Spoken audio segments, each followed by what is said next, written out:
아마도 여러분들이 본문만 보셔가지고는 이 본문이 교회론을 정립하는 맞습니다. 그렇게 자신 있게 목적을 정하기 어려울 줄로 압니다. 항상 드릴 말씀입니다만은 성경은 코끼리 전체 속에서 봐야 된다. 물론 다른 문장도 마찬가지입니다만은 그래야지 전체는 뭐 상 안 하고 그냥 본문만 가지고 씨름하셔가지고는 본문이 뭐를 말하려고 하는지를 정확하게 방향을 잡기가 어렵습니다. 이 본문은 사실상에 있어서 그 사도행전 1, 2, 3, 4장의 결론인데 이 결론을 보시는 대로 지금 물질에 대해서 정리를 해주는 것으로 결론을 지은 거예요. 사도행전 1장은 구약서부터 하나님의 말씀이 계속 이어오다가 이제 그야말로 혁명적 전환을 이루는 사도행전 2장으로 넘어가는 그런 경계입니다. 지난번에도 말씀드렸지만 그것은 바로 구약을 마감하고 그러고선 이제 영적으로 신약으로 바뀌는 거예요.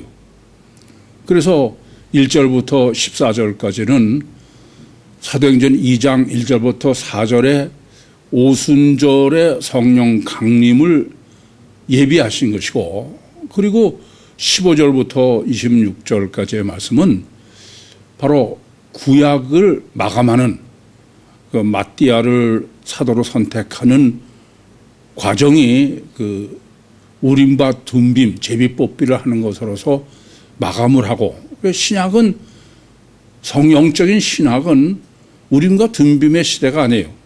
성령께서 직접 역사하시고 선택하시는 그래서 사도행전 1장에서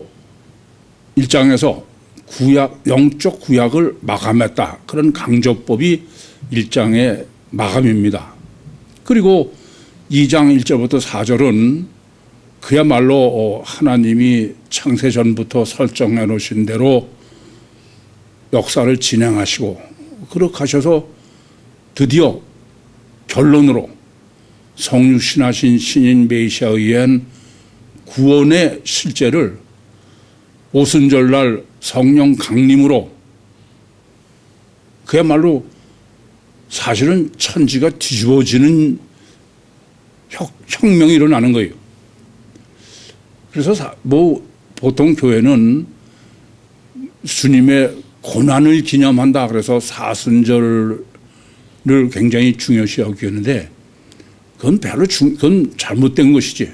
복음적으로 보면은 그야말로 성령 강림주가 가장 중요한 절기다. 그렇게 봐야 옳습니다. 그래서 이렇게 오순절날 성령 강림을 한 실제 증거를 사도들이 방언을 하고 그러므로 해서 메시아 대망사상에 젖어 있는 유대인들이 상당히 놀라는데 그때 베드로가 사도행전 2장의 신학을 정립해 줬어요. 유대인들이 어찌할꼬 그렇게 진료하는 사람들에게 예수 그리스도의 회개하고 예수 그리스도의 이름으로 침례를 받아라. 물침례를 받아라. 그리고 죄사함을 받으면 성령을 선물로 받을 것이다. 오순절 마가의 다락방에 임했던 성령 강림이 바로 여러분에게도 임해서 성령 침례 구원론을 이룬다. 그렇게 사도행전 2장을 마감하고 그리고 사도행전 3장은 1절부터 10절까지의 안진뱅이를 베드로가 일으키는 것으로 신학을 정립해서 그래서 예수 삼위일체 신학을 정립해 준 거예요.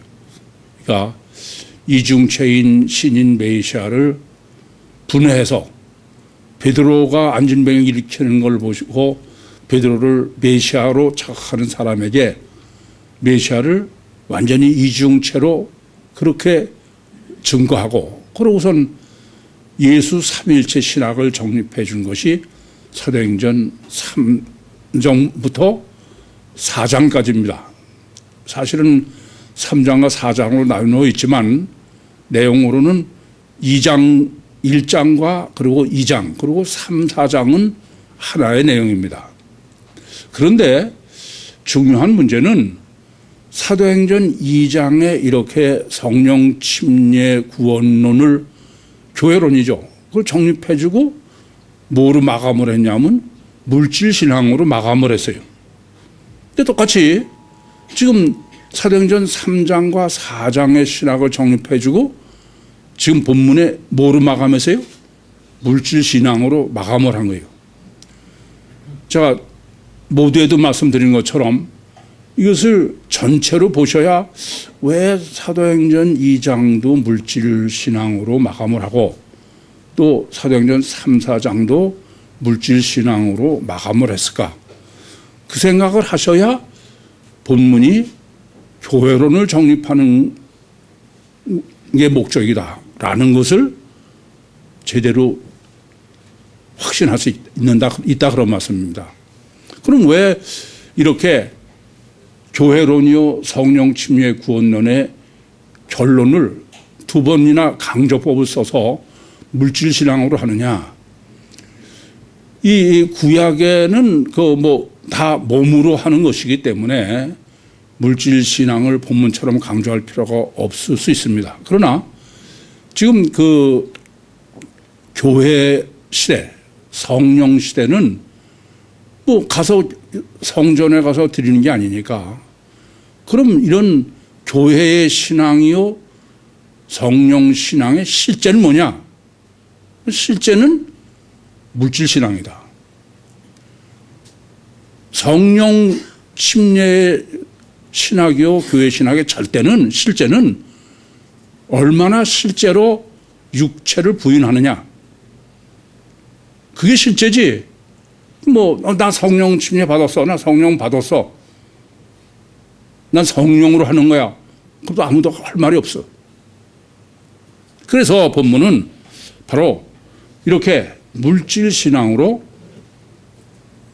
성령 침례 신앙, 교회 신앙의 실제를 정립해주고 있는 것입니다.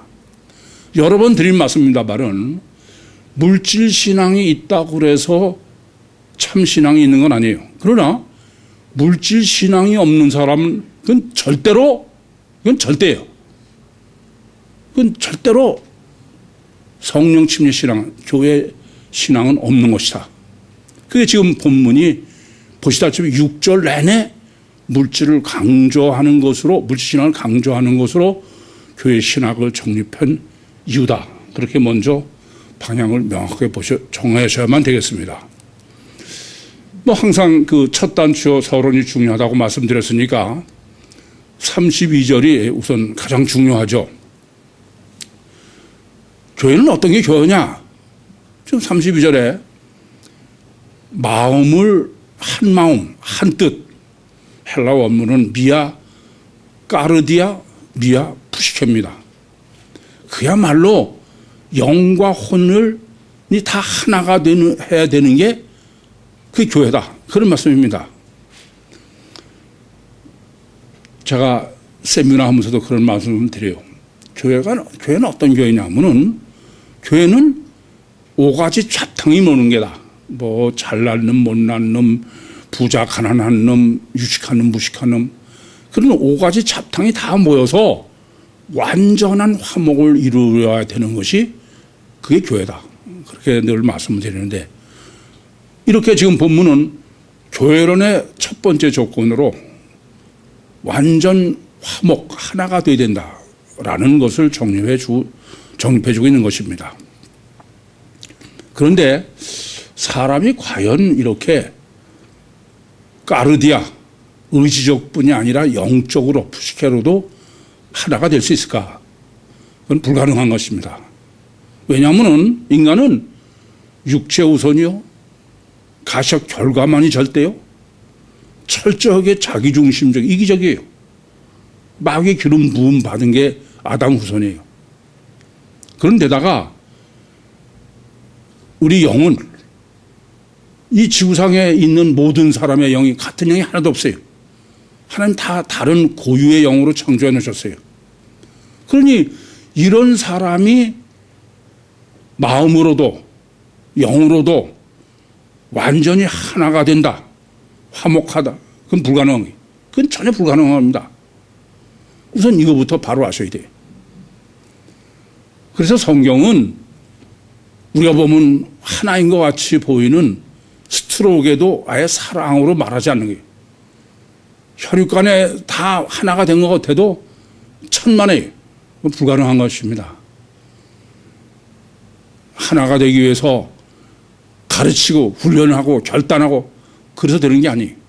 그건 전부 그런 것처럼 보일 뿐이에요.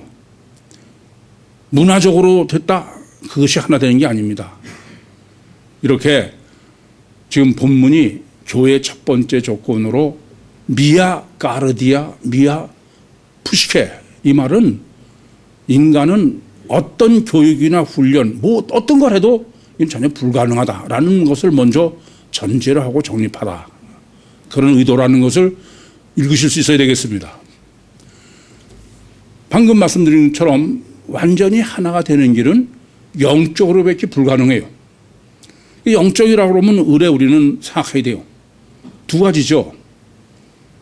하나가 되는 길은 마귀가 하나가 되어 하는 일이고 성령이 하나가 되는 길이 있어요. 항상 이 점을 염두에 두셔야지. 그냥 염두에 안 두고 영적이다 그러면 성령으로 하나 되니까 된다, 그렇게 생각하시면 그건 본문에서 정립하라는 교회론의 첫 번째 본질을 올바로 정립할 수 없겠습니다. 그럼 먼저 마귀가 하나가 되게 하는 건 어떤 거냐? 마귀는 뭐 우리가 이미 영성세면에서 다 정립해서 아시는 대로 마귀는 인간의 이성을 마비시켜버리는 거예요. 각각 고유의 자기 이성, 영적인 뭐 이디오스, 그걸 다 마비시키는 거죠. 그렇게 해서 맹신을 하게 하는 거예요. 그걸 대표적으로 성경이 제시하는 게 우상이요, 우상 숭배입니다. 우상 숭배는 성경이 항상 강조하는 거예요. 야, 너희들 정상적인 이성으로 생각해봐라. 그게 너희가 섬길 만한 대상이냐 하는 겁니다. 그런데 우상 숭배의 지금 마귀의 역사로 되어진 결과는 무서울 정도예요. 이성이 마비된 맹신이니까, 다른 말은 고착이다 그렇게 말씀드리는데, 이건 뭐 이성이 마비되면 아예 목숨까지 귀하게 여기지 않을 거예요. 구약에도 보시면은 우상한테 자기 자식을 불태워서 드린다는 기사가 많이 기록되어 있습니다. 그게 증거하는 게 뭐냐면은 바로 마귀가 하는 하나 되게 하는 것은 이렇게 완전히 이성을 마비시켜서 맹신하게 함으로써 이루어지는 것이다, 그런 얘기입니다. 그러니까 인간은 영적 존재이기 때문에 하나가 되는 게 불가능한데, 영적 존재이기 때문에 마귀가 하나 되게 할 수 있는 거예요. 다르게 말씀드리면 동물은 마귀가 절대로 우상 숭배하는 존재로 역사할 수가 없어요. 영적 존재가 아니기 때문에. 그래서 참 심각한 문제죠. 우상 숭배의 문제는 뭐 여러분이 익히 잘 아시는 게, 이렇게 종교적으로 무슨 전혀 숭배 대상이 아닌데도 목숨을 거는 우상이 있는가 하면은 정치적으로도 그렇잖아요. 김정은이 이북에 있는 그런 사람들은 그건 완전히 이성이 마비된 사람들이에요. 우리 생각에는 인권 때문에 상당히 고민하시지만 많은 사람들은 그렇지 않습니다. 그전에도 그런 적이 있어요. 탈북민을 이제 구하기 위해서 베이징에서 어느 의시장에서 만나가지고서 얘기를 하다가 그 탈북민을 돕는 사람이 그 당시 김정은이죠. 김정은 어쩌고 그러니까 그게 이를 가고서 나왔다는 사람이 앉아다 벌떡 일어나더니 김정일 동지 이러더라는 거예요. 참 이해가 안 될 정도입니다. 뭐 정치적으로는 뭐 수두룩하죠. 뭐 우리나라에서도 무슨 박사모니 문반이 이건 참 심각한 문제입니다. 다 이성이 마비된 거예요. 옳고 그른 거 없이 무조건인 거죠. 그건 마귀의 노예가 된 것이다라는 생각을 하셔야 돼요. 종교적으로는 건 뭐 더 말할 거 없어요. 여러분 천주교에 다니시는 분은 아시지만은 천주교에는 말은 뭐 하나님이 예수지만 실제로는 교황이 하나님 이상이에요. 완전히 우상으로 만들어 놓은 거죠. 그러니까 뭐 교황이라면은 그냥 무슨 그 인간인데 이렇게 우상화 해놓으면은 인간은 뭐 물불 가리지 않고 하나가 되는 거예요. 개신교도 마찬가지예요. 대개 목사를 상당히 교회 부흥 발전을 위해서 그게 모든 거니까. 그러니까 다 교회마다 자기 목사를 우상으로 만드는 거야.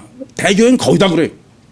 뭐 지난번에도 말씀드렸지만 이 근처에 있는 어마어마하게 큰 교회 다니는 친정어머니가 아니 뭐 여러 사람 있는 데서 그 목사 이름을 불렀다고 자기 딸을 멀기를 기다리면서 하나님을 갖다 그냥 그런다. 이 완전히 뭐 마귀도 그런 마귀 없죠. 이렇게 마귀가 하나가 되게 하는 문제는 참 정말 심각해요. 그럼 그거와 어떻게 성령이 하나가 되게 하는 것을 구별하느냐? 그것을 정립해야만 됩니다. 말씀드린 대로 인간은 본성적으로는 아담 후손은 누구도 하나가 될 수 없습니다. 그런데 여러분이 영성 세미나에서 정립해서 영적 속성을 잘 아시는 대로 마귀는 이성을 마비시켜서 비격적 관계로 우리를 맹신시키고 그렇게 해서 마귀의 노예를 만들지만 성령은 인격적 관계예요. 그래서 우선 아셔야 될 것은 내 정상적인 이성을 기초가 되는 거예요. 그렇게 해서 인격적 관계에서 하나님이 역사를 하셔야만 그것은 성령이다. 성령으로 되는 하나다. 그 얘기입니다. 그것을 지난번에도 말씀드렸지만 갈라디아서 5장 17절에 기록한 대로 육체의 소욕은 성령을 거스리고 성령의 소욕은 육체를 거스린다. 무슨 말이냐면 정상적으로 이게 옳으냐 그러냐 다 생각을 해봐서 내가 선택을 하는 쪽이 하나님의 역사지 나는 무조건 나는 믿어. 그거는 이미 아니다 입니다. 저는 놀이학교의 어린이들을 보면서 많이 놀래요.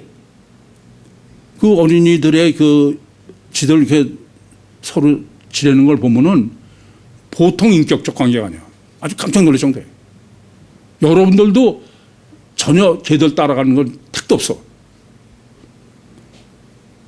어떤 그 중에 하나가 지금 이 놀이에 뭐 능력이 딸린다. 그러면 보통은 다 그래요. 왕따 시켜버리고 지들끼리 놀아. 근데 전혀 시키지 않는데도 안 그래요. 가장 할 수 없는 애 기준으로 저희들이 놀이를 받고 여러 번 봤어요.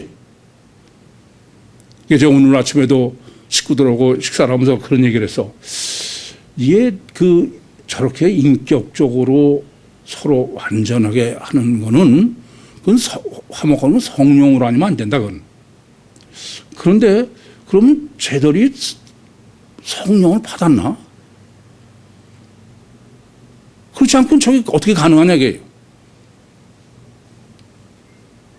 물론 일초학습을 시킬 때 내 속에 하나님이 계시다 믿고 해라. 그게 진심이고 그러면 물론 성령으로 거듭날 수 있죠. 저는 저게 성령의 역사 아니면 안 되는 것을 보면서 한 번, 둘이 아니에요. 근데 오히려 육적인 애가 끼면 틀려. 걔는 전부 지가 지배하러 드는 거예요. 천지 차이야.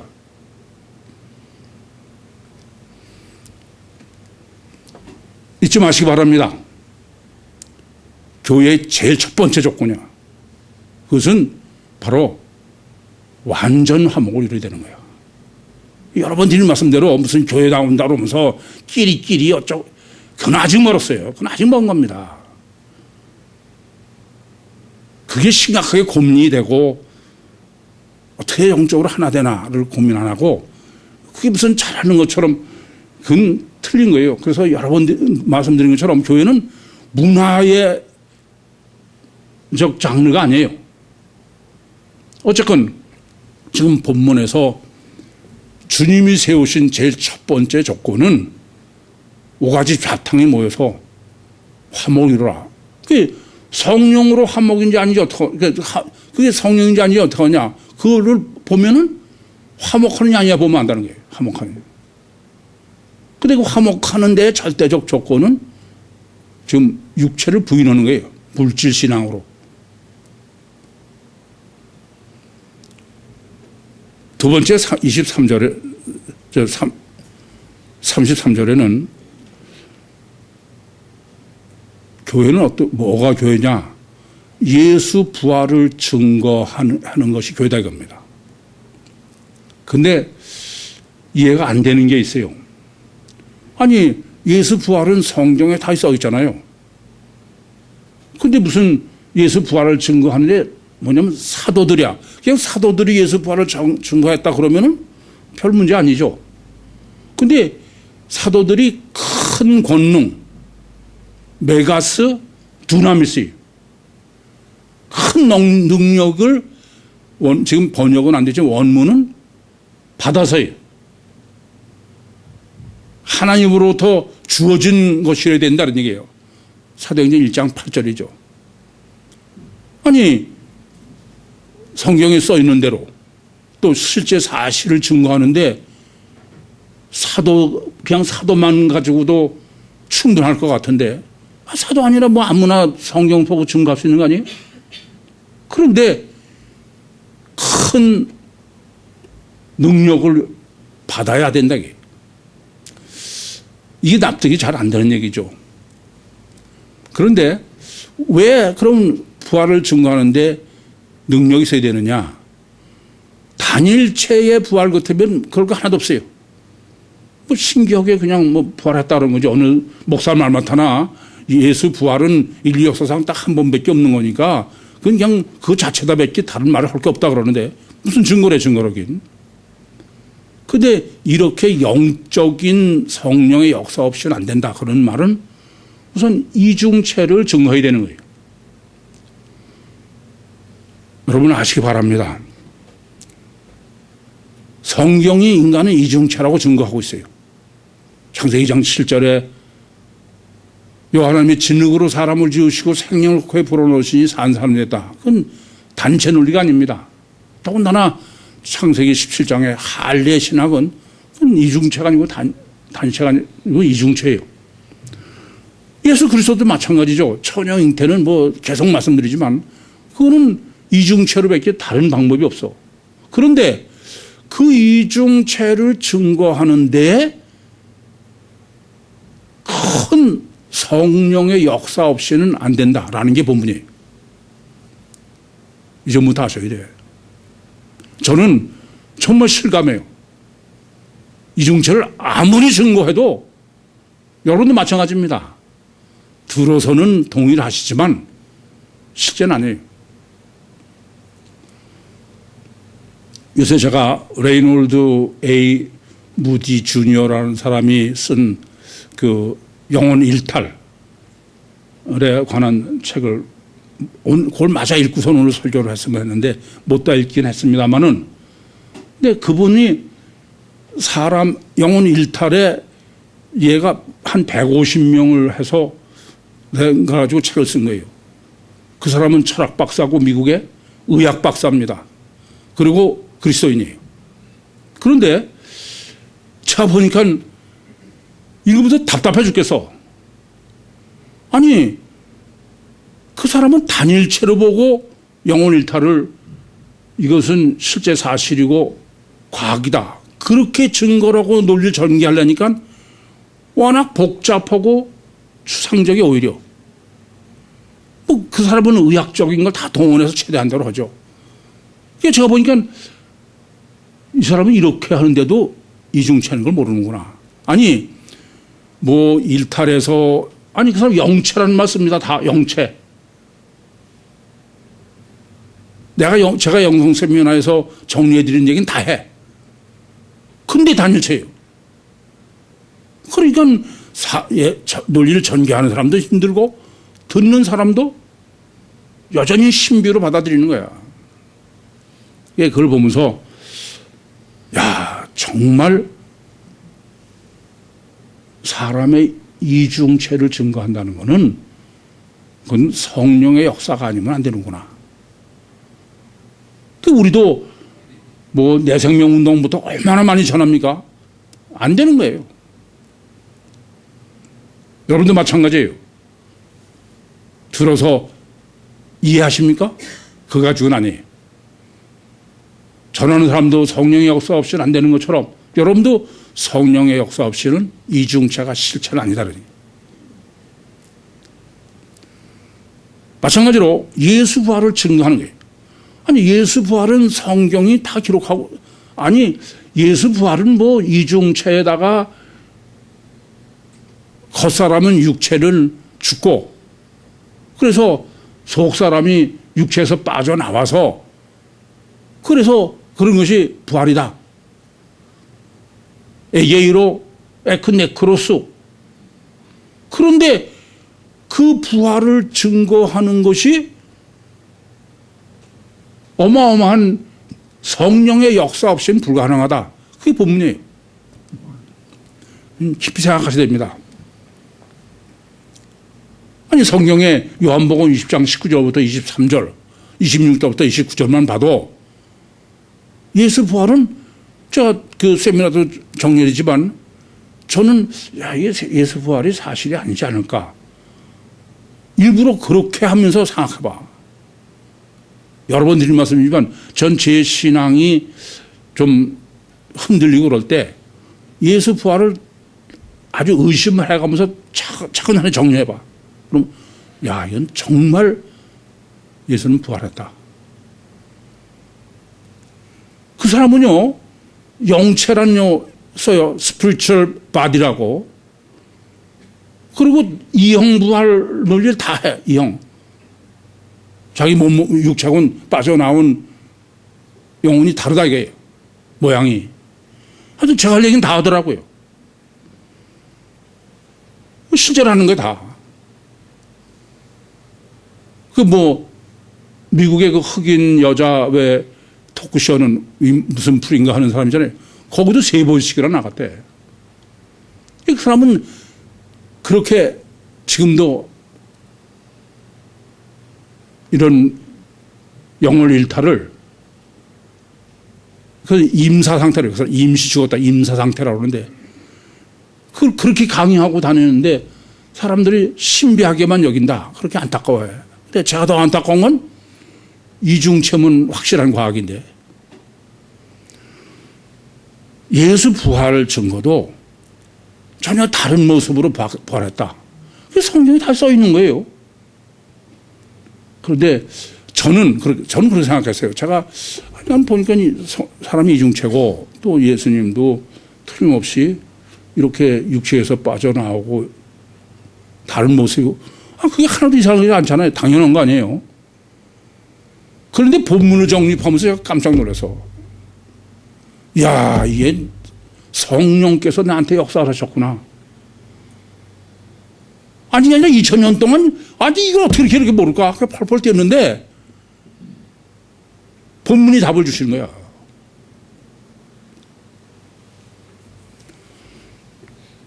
성경에 써 있습니다. 그대로.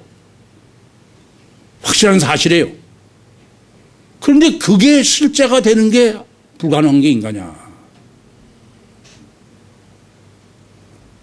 성령 역사 없이는 전혀 안 된다 그런 말씀입니다.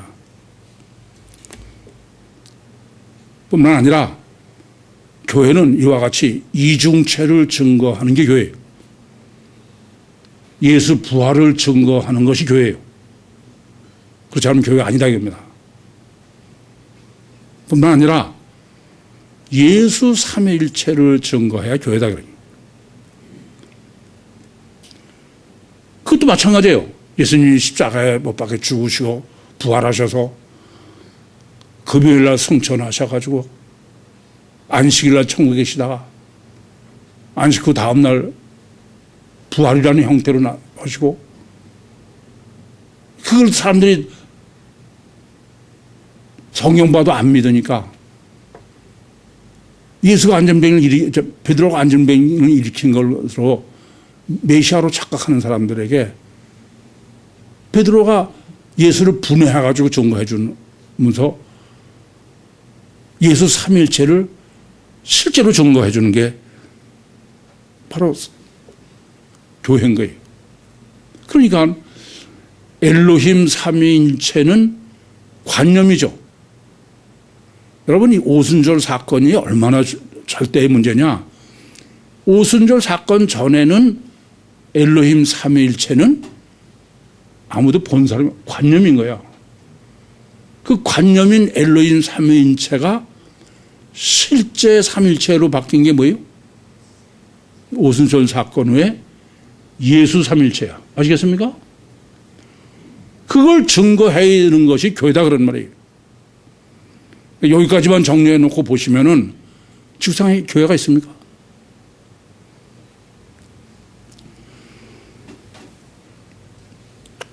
그런데 이와 같이 마음과 뜻이 하나가 되고 예수 부활을 증거하고 그게 실제로 하려면 어떻게 되느냐? 그건 오직 성령이에요. 그러니까 마음과 뜻이 하나가 되는 것도 오직 성령. 예수 부활 증거도 오직 성령. 그러니까 그것은 틀리게 하도 난 성령으로 했다 그러면 아무 할 말이 없는 거야. 그래서 본문이 그것을 잘 정리해 줄 뿐 아니라 그 실제는 물질신앙이 돼요. 육체를 얼마나 실제로 부인하느냐. 물질신앙은 물질의 금액의 문제가 아니에요. 물질신앙의 문제는 바로 육체를 부인하는 거예요. 인간은 육체 우선이 절대인데 그걸 얼마나 실제로 부인하냐. 그만큼 실제 신앙, 영적 신앙이다 그런 말씀입니다. 그래서 본문은 물질 신앙을 뭘로 했느냐. 아주 물질 신앙 중에도 밭과 집을 팔았대요. 이 밭과 집을 팔았다고 그러는 것 때문에 고민들을 많이 하셨을지 모르겠는데 그 고민 잘 못하신 분은 회개해야 돼. 왜 그러냐. 여러분 혹시 이런 생각 안 하세요? 아니 그럼 초대교회는 뭐 밭과 집도 다 팔고서 그럼 뭐 다 모여가지고 뭐 예배당에서 먹고 잤나? 뭐 어떻게 살아? 밭도 없고 집도 없으면. 그렇게 본문 가지고 고민하셨으면 회개하셔야 돼. 왜냐? 아니 구유복음이 뭔 줄 아셔야 돼. 그것은 마가복음 10장 17절부터 22절에 부자 청년의 신앙할 때 제가 정리해 드렸어요. 예수님께서 부자 청년한테 너 있는 것을 다 팔아 가난한 주고 나를 쫓아라. 그랬더니 그 부자가 팔지 못하고 근심해서 갔다. 그러면 주님의 뜻이 어디 있느냐? 주님의 뜻이 다 팔아서 거지가 돼가지고 쫓으라는 것이냐? 그게 아니라는 걸 증거해 드렸어. 도깨비 방맹이가 없어서 그런 거다. 하나님 주님의 뜻은 도깨비 방맹이가 있느냐 없느냐의 문제지. 도깨비 방맹이가 실제로 있으면은 집 파는 건 문제가 안 돼. 그러니까는 집을 파는 게 문제가 아니라 심령 속에 도깨비 방맹이다. 그래서 누가복음 18장에 그 부자 청년 기사가 기록 있고 19장에 삭개오거든요. 삭개오는 세리장이가 엄청 부자인데 예수님을 자기 집에 영접해 드리고서 예수님이 말씀도 안 하셨는데 그래요. 있는 것을 다 팔아서 가난한 자에게 반은 나눠주고 그리고 내가 남의 걸 토색한 거 있으면 4배나 갚겠습니다. 그때 예수님께서 그래 그렇게 하는 게 예수 믿는 거야. 그렇지 않으세요. 이도 아브라함의 자손이다. 우리는 자꾸 구약적이요 행위적인 게 문제야. 그건 종속의 문제예요. 아무리 팔아서 갖다 해도 그거 신앙 아닙니다. 그러나 내 마음이 문제예요. 마음의 가치관이 바뀌면 그건 뭐 필요 없으면 갖다 내면 되고 그렇게 하면 되는 거지. 근데 우리는 자꾸 아직도 실제로 파느냐 안 파느냐 거기 관심 있는 거야. 그러면 지금 이러한 신앙을 밭이나 집을 팔아서 헌금을 했다로 왜 설정하셨느냐. 그걸 생각해야죠.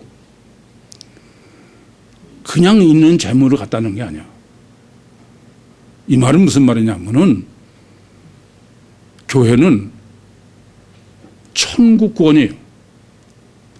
세상엔 미련이 없다 이겁니다. 아시겠습니까? 이 세상에는 전혀 미련이 없는 거예요. 그게 교회야. 왜 롯의 처가 소금기둥이 돼요? 천국 상사병이 걸린 게 아니라 세상이 절대인 거야. 그러니까 지금 본문이 말씀하려고 하는 거는 바로 한 마음 한 뜻은 뭐냐? 그 사람들은 첫째는 하나님이 실제다 이게. 하나님이 실체다 이게. 실제. 관점이 아니다 그겁니다. 두 번째는 하나님이 실제래야 천국과 지옥이 실제야. 이 사람이 정말 하나님의 실제로 믿느냐, 진짜 천국과 지옥을 믿느냐, 믿는다고 믿는 거죠. 어떻게? 그걸 지금 뭘로 하냐면은 밭과 집을 팔더라 이런 얘기예요. 물질 신앙이다 그런 얘기예요. 실제로 그런 거지. 이게 무슨 뭐 팔고선 뭐 어디서 사냐 걱정합니까? 그건 아직도 지금 구유복음은 복음서를 지나서 사도행전 4장 와 있는데 그 사람은 아직도 구약에 있는 거예요.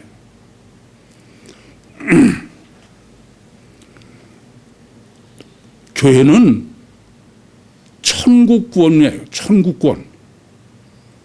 천국이 소원인 거예요. 소망, 오직 천국이 소원인 거야. 그걸 자꾸 지향해 가는 거예요. 그래서 제가 이런 말씀 드렸죠. 그 전에 어떤 사람이 우리 교회에서 교회 예배 드리고선 뭐 몇 번 와서 드리더니 저한테 구육교회는 천국이네요. 그다음부터 안 나오대요. 복음은 바로 들었는데 그 사람은 세상이 더 죽는 거예요. 롯의 처야. 그래서 예수님께서도 마태복음 24장 14절에 그냥 복음이 모든 족속에 전해져야 종말이 온다고 하시지 않으세요? 천국 복음이야. 천국 복음은 무슨 뜻이에요? 하나님이 실제요? 천국이 실제요? 지옥이 실제다. 다르게 말씀드리면 하나님이 직접 강림하셔서 직접 이 땅에 오셔서 직접 우리와 함께 하시고 직접 구원하시는 거예요. 그게 실제가 된다 겁니다. 그래서 천국 복음은 신관계가 절대인 거예요. 세상 복음은 뭐가 절대예요? 인간관계가 절대인 거야. 우리는 그냥 뭐 말로만 천국 복음 틀린 얘기예요. 이건 전혀. 그래서 갈라디아서 1장 10절에도 내가 하나님을 기쁘시게 하라 사람을 기쁘게 하라. 하나님께 좋게 하랴 사람께 좋게 하랴. 만약에 내가 사람을 기쁘고 사람을 좋게 하는 거라면 나는 사도가 아니다. 그러면 우리는 육체가 절대인데 그러면 어떻게 사느냐 이 땅에. 그것을 빌립보서 3장 20절에는 바로 그리스도인은 어떤 사람이 그리스도이냐면 천국 시민권자다 이게. 천국 시민권자. 무슨 말씀이냐 하면은 이 땅의 육신의 삶을 사는데 어떻게 사느냐 하면은 천국 시민으로 사는 거예요. 천국의 법칙으로 사는 거예요. 천국의 가치관으로 사는 거예요. 영적 능력으로 사는 거다, 그런 말씀입니다. 아시겠습니까? 그래서 영의 실체가 아니면 그건 절대 되지 않는 일이에요. 관념 가지고 육체를 살 수 있습니까? 그래서 지금 사도들이 영적 두나미스로 천국 시민권으로 예수 부활을 증거한다. 그렇게 증거하고 있는 게 본문인 것입니다. 그래서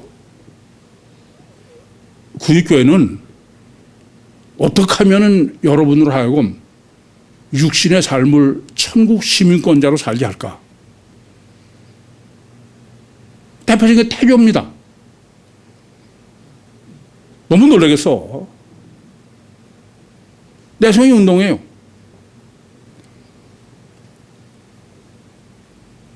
그럼 전부 영적 능력으로 육신을 사는 거예요. 그게 실제예요. 놀이학교가 그런 거 아니에요? 놀이학교를 이끌어가면서 가장 어려운 게 있어요. 여러분 기준으로 보면 맞아요. 근데 영적으로는 안 되는 거예요. 정말 옳은 소리만 들어. 옆에서 충고하는 건 다 옳은 소리만 해. 근데 그건 어른의 견해지 애들의 견해는 아니에요.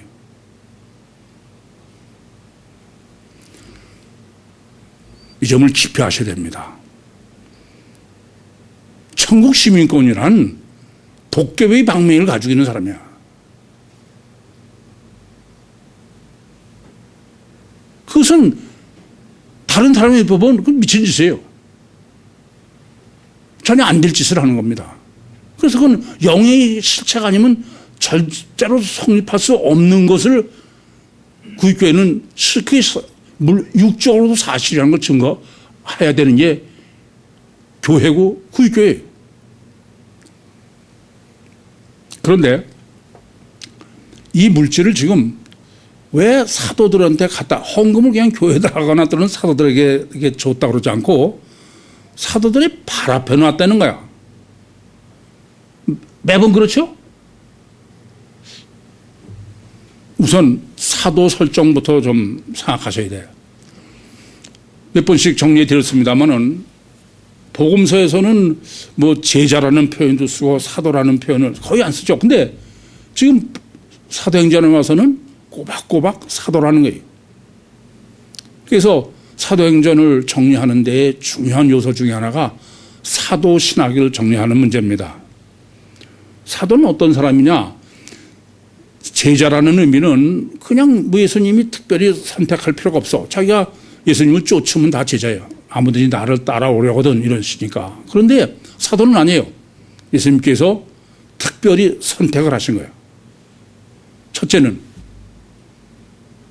두 번째는 이렇게 선택하셔가지고 3년 반 동안을 고스란히 주님과 같이 지낸 사람들이에요. 거기까지만이 아닌 그것까지 지금가 본문에서 말하는 사도가 아닙니다. 근데 이 사도들은 어떤 사람이냐면은 마태복음 26장 31절에서 33절에 기록한 것처럼 스칸달리조, 역성, 지금껏 다 싹 지워버려라. 육종 요소는 다 죽어라. 완전히 죽은 사람들이에요. 그런 사람들이 사도행전 2장 오순절날 성령이 강림한 사람들이에요. 그래서 지난번에도 말씀드렸지만 이 사도라는 설정은 주님을 대신하는 사람이에요. 주님 대리인이다는 얘기예요. 완전한 보고부서 신학이다. 그것이 바로 사도 신학의 하나님 설정의 의미다. 그렇게 말씀드린 거예요. 그래서 이 사람들은 사도라는 사람은 전깃줄이어야 돼. 예수님처럼. 지 의지나 지식이나 결단을 하는 게 아니라 오직 성령 하나님의 역사에 자기는 전깃줄로만 쓰여져야 돼요. 그리고 우리는 일반적으로 주의 종이다 그런 것입니다. 이 사도는 교회의 목회자의 조건이에요. 설교를 하거나 목회를 하는 사람은 사도의 조건을 갖춰야 돼. 사실 신학교에 가서 입학하려고 그러면 면접 볼 때 이 점을 그 사람들이 도대체 거듭나는 게 뭔지 제대로 알지도 못하지만 어쨌든 조건은 당신 거듭났냐. 거듭났다는 증거를 써오라고 그래. 대체로. 길게. 그래서 자기들이 봐가지고 이 사람 거듭났다. 그래야 신학 입학이 되는 거예요. 이와 같이 본문의 지금 사도는 그 당시는 사도요. 지금은 목회자인데 그 사람은 완전히 성령으로 거듭난 주님을 대신할 수 있는 사람이어야 되는 거예요. 그래서 지금 그 물질 헌금을 사도들의 갖다가 줬다. 발 앞에 줬다. 입니다. 이 말은 무슨 말이냐. 사도는 누구라고요? 예수님이고 하나님이에요. 여러분 잊지 마세요. 교회의 헌금은 하나님께 하는 거지 절대로 교회가 하거나 사람한테 하는 게 아닙니다. 그게 오늘 본문의 강조점이야. 그래서 저는 여러분들 헌금할 때 절대로 이름 쓰지 말라고 해요. 왜냐하면 이름 쓰면은 헌금은 나하고 하나님과의 단둘이만의 문제야. 그래서 하나님 그걸 드리는 거야. 근데 이름을 쓰면 하나님 의식이 아니라 누구를 의식해요? 목사를. 그건 아니다. 그건 이미 그건 하나님이 안 받으시는 거예요. 그래서 저는 이름을 절대 못 쓰게 하는 거예요. 물론 이름을 안 쓰시는 것을 때문에 저는 여러분의 그 헌금 하시는 걸 보고 여러분 신앙을 침략하기 싫어서도 그럴 뿐 아니라 헌금 신학으로는 이건 반드시 그래야 돼. 또 하나는 헌금을 할 때 뭐 많은 교회가 무슨 저쪽에다가 헌금 통을 놓고 들어오면서 거기다 슬쩍 갖다 넣고서 와서 그렇게 하는 게 무슨 옳은 것처럼. 그건 전혀 틀린 얘기입니다. 헌금은 내가 하나님, 제가 헌금 기도할 적마다 이게 제 삶입니다. 그럼 드리는 거야. 그런 거지. 하나님한테 드리는 거지 사람한테 드리는 게 아니에요. 그 헌금 통 같은 거 하면 그건 안 되는 겁니다. 그래서 지금 그 헌금은 하나님한테 하는 것이기 때문에 헌금을 하고서는 무슨 뭐 어디다 썼느냐 무슨 우리가 그걸 뭐 확인하자. 그거 안 되는 거예요. 모르시는 소리야. 저는 그래서 헌금은 언제든지 확인하십시오. 언제든지 해놓으시면 그걸 갖다가 무슨 헌금 보고하고 재정 보고 그런 건 안 해요. 근데 사람들 바꿔 가서 하시니까 뭐 달리 방법은 없는 거죠. 속일 수도 없는 거고. 그래서 항상 헌금은 하나님께 드리는 거라는 사실 잊지 마시오. 그래서 저는 무기명, 기명 쓰지 않는 거예요. 또 아시다시피 저희는 교회에서 하는 것은 어떤 것도 영수증이 있으면 안 돼요. 그건 하나님이 실제가 아니야. 영수증 하나님이야. 그럼 어떤 사람은 그럼 부정하면 부정하려면 하세요. 그건 하나님하고 자기의 문제지. 아시겠습니까? 그러면서 사도들의 발 앞에 뒀다는 거예요. 발. 이게 문제죠. 그냥 한 번이 아니야. 몇 번씩 발을 하는 거야. 이 발이라는 것은 우선은 발이라는 의미 자체는 예수님에 대해서도 내 원수가 내 발등상이 될 때까지 내 우편에 서라. 무슨 말이냐면 가장 가치가 낮다. 이게. 가장 최하다. 이게. 물질은 헌금하는 사람 입장에서는 자기 육체를 부인하는 거예요. 근데 교회 입장에서는 교회의 모든 것 중에 물질은 가치가 가장 쓸데없는 거예요. 그런 의미다 이게. 그러니까 설교도 무슨 헌금 설교면 안 돼.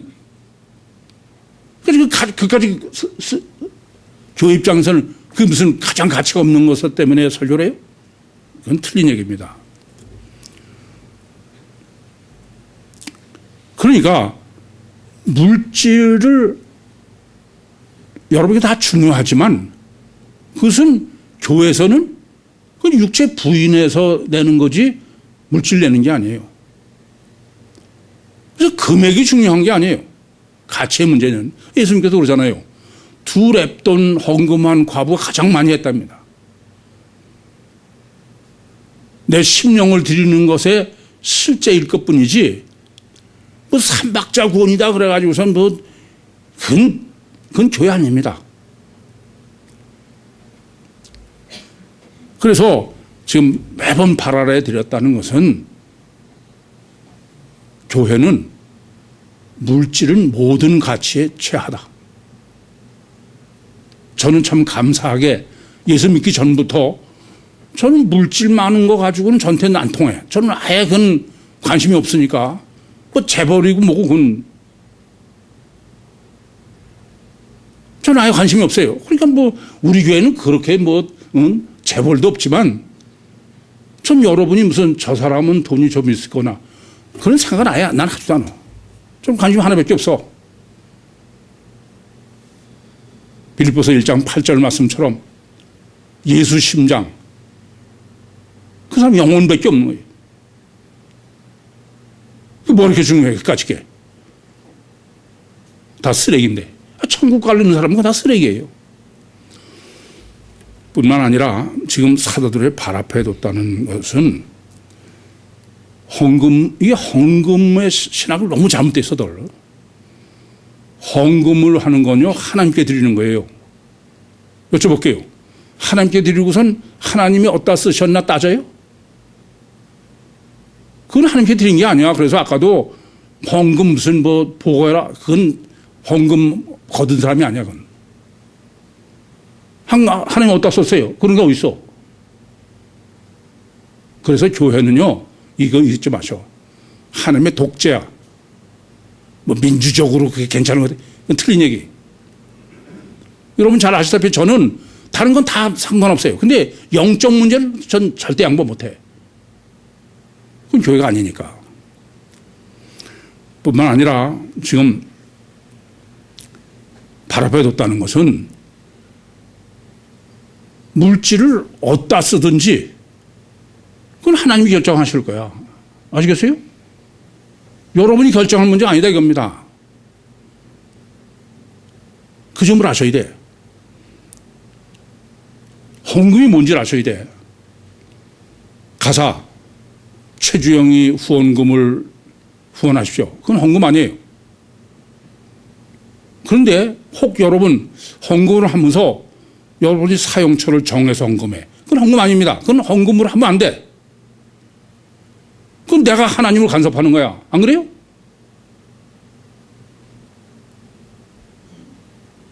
그건 너무 잘못 알아.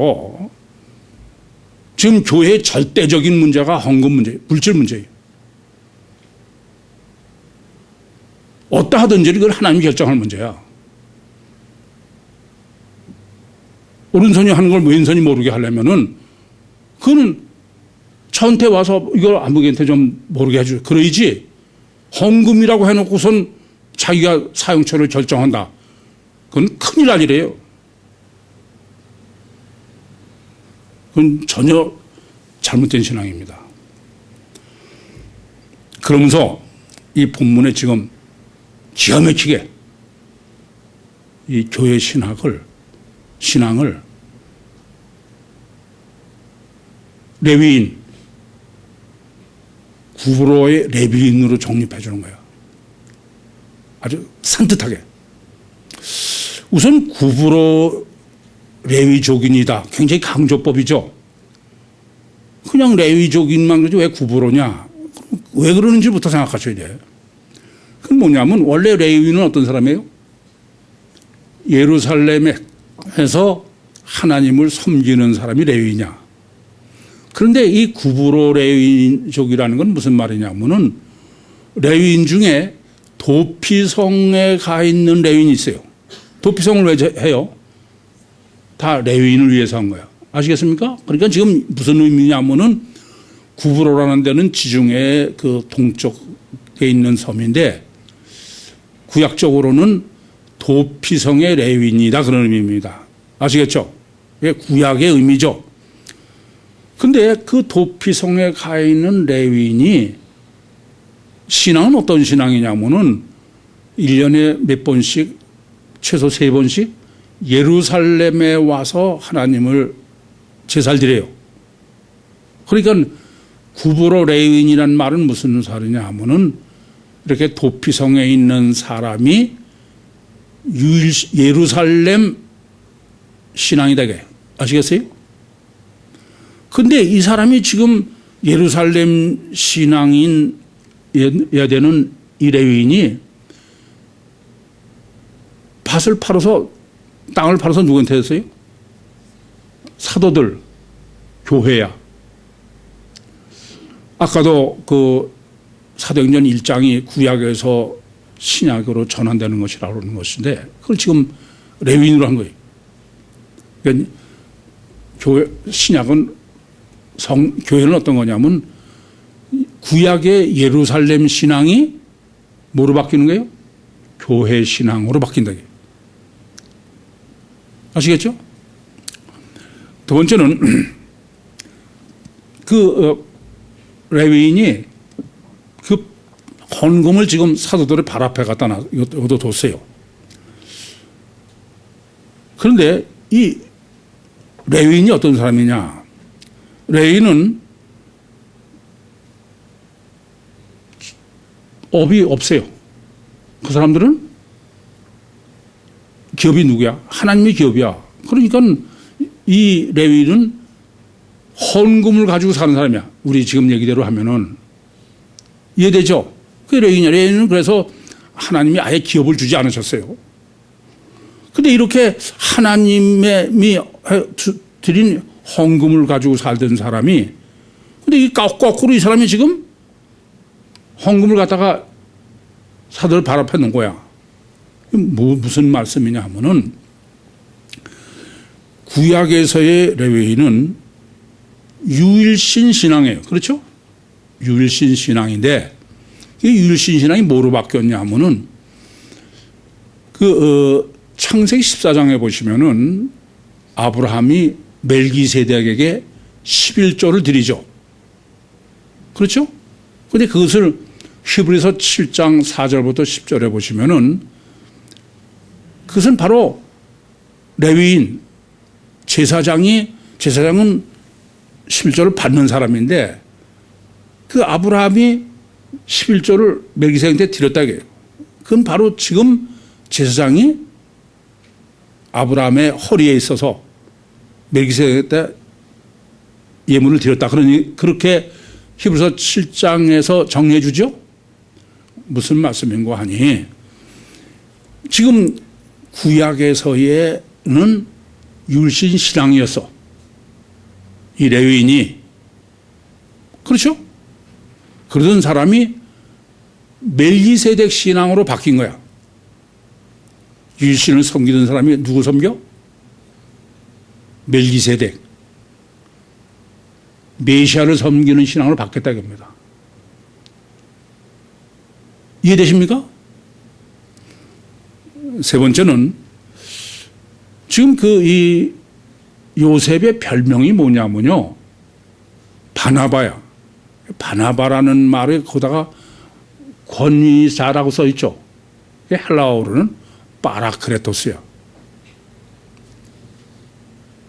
무슨 말씀인 거 아니? 이거 보세요.